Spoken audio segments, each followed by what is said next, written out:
Sir, patingin! Hindi siya nakakain. Tao. Bagay. Nasa kusina? Patayin niyo. Ay, nasa kusina? Nasa sala? Ay, nako. Ginagamit lagi? Maghukoy. Ginagamit lagi? Ginagamit lagi. Ang hirap naman ata yan. Ayoko na. Basta nakikita mo sa amin. Dali lang yan, mahirap bilisan na. Oh, hindi rapat yung kasi. Meet sa bahay. Category! Sir, hindi to niya alam sa English mo. Hindi to niya gamit sa bahay, mami. Pwede.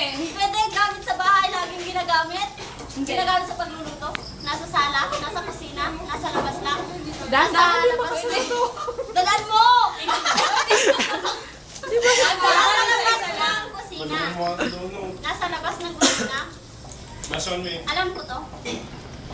Alam kong gamit to. Ginagamit ko. Oo. Papaganda ba to? Gamit papaganda? Gamit panligo? Hindi. Frame? Flower vase? Nanonood ka lagi yan. Nanonood lang ako eh. Baan? Gamit saan?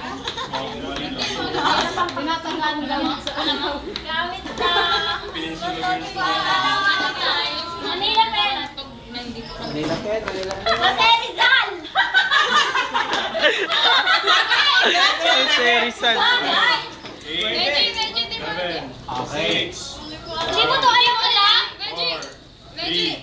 Hindi nga alam yung salita. Abani!